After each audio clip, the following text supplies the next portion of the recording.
A natureza não suporta inutilidade. Eu não tenho o menor problema de estar na contramão. Qual o sentido da vida? Qual é a minha missão?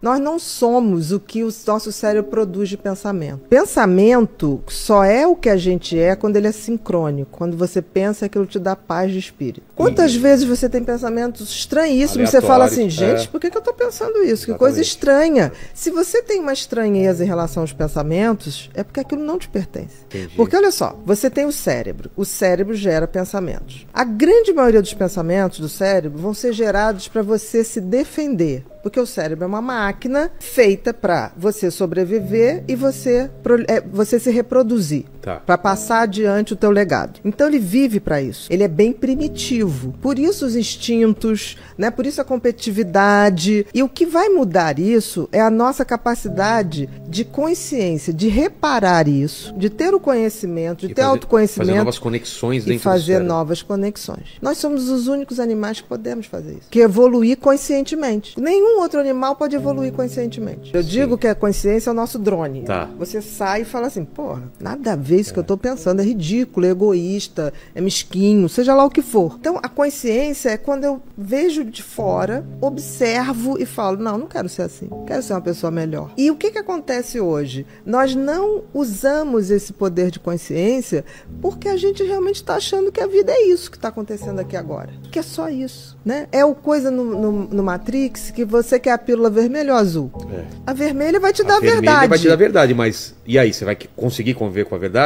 E a azul vai te deixar nesse mundo tranquilo. Tudo Mas que você não está indo a lugar nenhum. É. Você está na massa. E a massa é uma coisa muito perigosa. Tá indo com a manada, né? Com a manada. Para mim, todo mundo pode estar indo para qualquer lugar. Eu vou de acordo com o meu senso de estou mantendo a minha trilha. Quando você vai na massa, você já está alienado. Eu não tenho o menor problema de estar na contramão. Vamos supor assim, o que é felicidade para o sol? Se você tivesse que chutar. Para que o sol existe? Para iluminar, para aquecer. Para iluminar, para aquecer, para gerar vida. O que é felicidade para uma macieira? Dar frutos. É o Dar propósito, frutos. Então? Claro. Qual é então, o propósito? quando você atinge o seu propósito, essa é a felicidade plena. Claro. Agora, qual o propósito do ser humano? Que assim, nascemos todos humanos. Agora, virar ser humano é um processo de construção. Tanto que eu digo no livro que felicidade é verbo, porque você tem que praticar. Se o sentido da vida do sol é aquecer, o sentido da vida da macieira é dar maçã, qual o sentido da minha vida? Nós estamos aqui, por exemplo, para evoluir e não para ser feliz. Então, no momento que eu coloco assim, qual é a minha missão? E eu trilho o caminho para chegar nessa missão, eu estou sendo feliz. Eu estou gerando o que a natureza espera de mim. A natureza espera de mim. Tanto que as coisas inúteis acabam com o tempo. A natureza não suporta inutilidade. Por exemplo, as coisas que são concretas e verdadeiramente feitas de boa intenção, elas quase são eternas. Tem um ditado que diz assim, todo mundo teme o tempo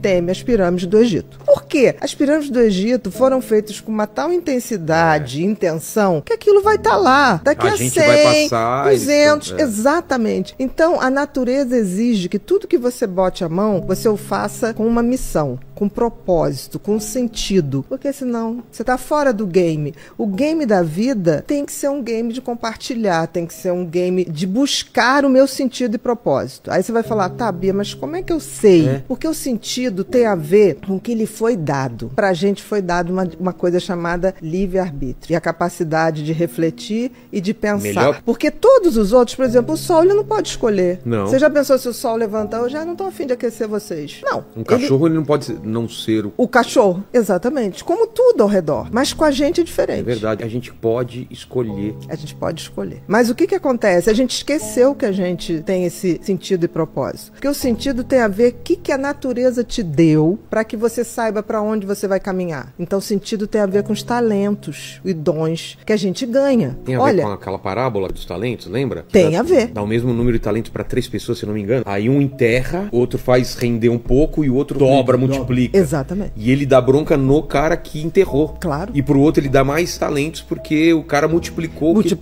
Ele não foi inútil em nenhum momento, porque não basta o meu sentido de vida. Eu pegar o meu propósito, enterrar e falar, ó, tá aqui guardadinho. É aquilo que a gente tá falando. Se você tem esse conhecimento e você não colocou isso pra fora, esquece. Talvez você não seria feliz. A natureza te corta. A natureza te corta. Fisicamente, emocionalmente. Em todos os sentidos. O que não dá frutos, de alguma maneira, aquilo vai se perdendo. Não Entendi. tem como. É uma regra da natureza. Você está aqui para servir. Por exemplo, a água não bebe a água. A macieira não come a maçã. Então, assim, nós temos a obrigação de descobrir o sentido da vida, e aí o universo é tão bacana que ele te deu dicas. Que é o tal do talento. Ninguém tem um talento por nada. As crianças vêm com talentos muito claros. Aí o que acontece? Pelo menos na minha geração. Ah, não, isso aqui não faz desenho não, que não agora você tem, não vai dar dinheiro. Não, isso você não faz. Hoje as coisas estão mudando, porque tudo é capaz de gerar dinheiro. Então, no sentido, se você tem uma educação legal e detecta no teu filho desde muito cedo qual é o sentido da vida dele, que é exercer aquele talento, exercer aquele dom, aprimorar, receber outros e tocar à frente. Agora, e o propósito? O propósito é quando eu pego isso para transformar a minha vida numa pessoa melhor e também depois eu compartilho. Então, quando eu pego o sentido e compartilho, aí eu atinjo a glória da vida. É a tal felicidade. Por que é tão prazeroso compartilhar as coisas? E eu falo por mim, assim. Você vê o seguinte, não podemos esquecer que nós somos seres sociais. Sim. Então, nós nascemos para atingir o outro, para nos conectar com o outro. Nossa. Isso está no nosso DNA. É inacreditável. Por isso que a gente tem empatia. E isso é tão precoce que um bebê de 8 meses já detecta quando uma outra criança sofre. Não sabe nem o que está acontecendo, mas choram. Então, assim, nós somos impelidos. Eu digo que navegar é preciso, ir na direção do outro é preciso. Viver não é preciso, mas ir na direção do outro é preciso. Porque a gente só se faz na convivência com o outro. Por exemplo, por mais diferença que eu tenha de você e você de mim, é nessa interação da gente que eu me reafirmo ou não. Porque quando eu falo assim, Guilherme, eu entendi isso que você está falando, mas eu sou o oposto. Mas nessa hora que eu digo eu sou oposta, eu estou me reafirmando.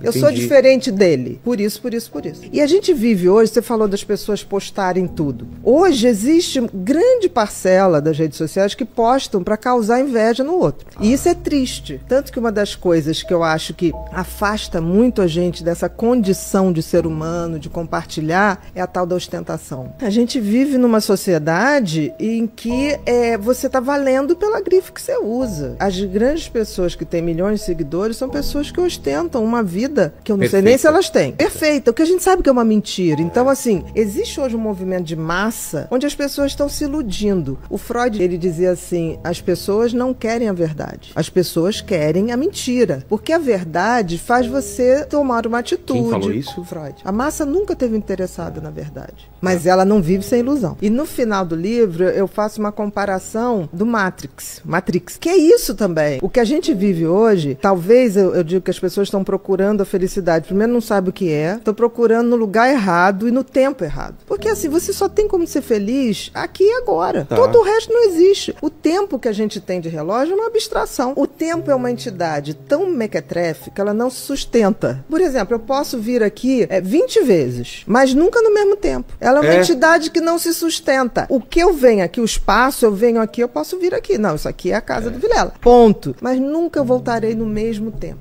Então, é uma entidade fluida. Como é que você define uma coisa? Você precisa para poder viver nesse mundo, se organizar. Mas isso aqui é uma abstração. O tempo da felicidade é o agora. É o agora. Aconteça o que acontecer, nesse exato momento, essa é a melhor coisa da minha vida que está acontecendo. Se eu não curtir esse momento agora, eu vou me arrepender mais pra frente de não ter curtido ele. Aí são aquelas pessoas que passam anos e ficam assim, quem roubou o tempo de mim? Ninguém roubou. Passou e você só não estava lá quando ele estava, entendeu? Então, assim, essa abstração que as pessoas fazem do tempo futuro, eu vou ser feliz quando eu me formar, eu vou ser feliz quando arrumar um emprego tal, eu vou ser feliz quando me casar, quando tiver filho, eu vou ser feliz quando me aposentar. Mas por que jogar a felicidade lá pra frente, né? Porque as pessoas acham que é isso, porque as pessoas têm parâmetros errados de felicidade. Eu vejo gente falar assim, quando eu me aposentar, não vou fazer nada. Cara, a natureza te elimina se você ficar fazendo nada. Você vai ter Alzheimer, entendeu? E vai ser eliminada do jogo. Você tem que viver para criar boas memórias. Eu só crio boas memórias se, por exemplo, eu tô aqui agora com você e eu fico assim, nossa, aquela cor, o som, o pessoal rindo, né? Você jogando a jujuba. Eu vou qualificando a minha memória. Entendi. Entendeu? Então, com por exemplo... sons, com cores, com tudo. Com gostos. Quando eu tô no meio de amigos, e eu gosto muito de sorrir com as pessoas que eu gosto, e eu fico, às vezes, ouvindo a minha gargalhada. Eu falo, o dia que eu estiver triste,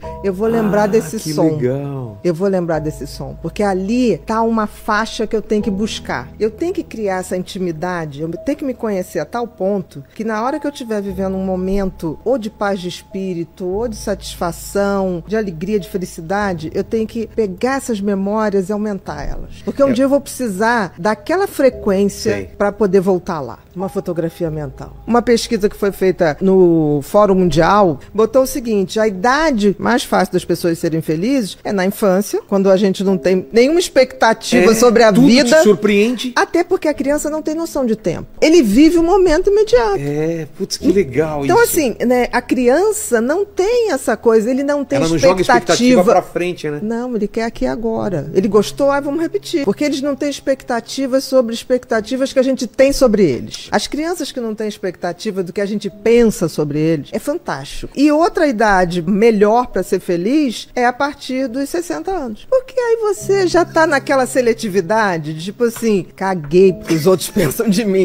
Meu tempo vai acabar, eu não tenho mais todo o tempo do mundo, eu não vou perder. O meu pai fala pra ela, mas você vai assistir 3 filmes num dia? Ela fala, vou. Por quê? Porque eu posso. Isso é genial. Exato. Porque assim, a predisposição dela pra felicidade é muito maior do que quando ela tinha 30, 40. Entendeu? Então assim, a gente tem que aprender com quem tem mais de 60 e com quem tem menos de 10. E é tão interessante que quanto mais a gente tem autoconhecimento, quanto mais a gente tem conhecimento da espécie humana, da história da humanidade, que é tão cíclica, né? Eu vejo gente sofrendo por momentos históricos, eu falo, isso vai passar. Porque já passou. A gente já viveu a Idade Média. A gente já viveu guerra. Isso tudo se repete. É uma onda de repetição. Então, eu acho que a idade, quando você junta autoconhecimento com conhecimento, você tem uma bagagem que você olha e fala assim, isso já aconteceu. E só tá mudando o tempo. Tem uma coisa, acho que aí vem a tal da sabedoria, né?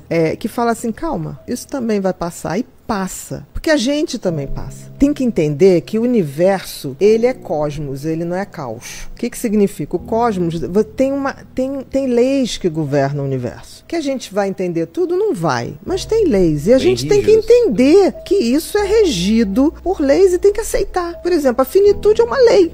Não tem como. Então tem gente que fala assim, não fala que você vai morrer. Eu falei, mas gente, qual o problema? O meu problema é morrer sem deixar um legado. Aí eu sou o fruto podre, que apodreci e não dei frutos. Se eu tô na minha trilha fazendo o que eu acho que foi me dado como talento e compartilhando isso e vendo isso crescer, gente, tá limpo. Eu brinco que a gente sempre tá num trem, né? A vida é um trem. Em algum momento, quando eu cheguei aqui, né, há 56 anos, alguma coisa atrás, eu acho que eles abriram a porta do trem e me jogaram. Pá! Aí falaram assim, Bia, vai lá e faz o que você tem que fazer. E aí, depois, eu acho que em algum momento, esse mesmo trem vai passar, eu vou estar bem assim, vai falar, Bia, hora de vir. Eu vou pedir 20 segundos. E aí vai passar aquele filmezinho, eu vou falar, tá limpo, vamos embora. Valeu a pena. Vamos embora. A pessoa que chegou era assim, e a pessoa que tá indo é uma pessoa melhor. Só isso. É isso. A morte faz parte da vida.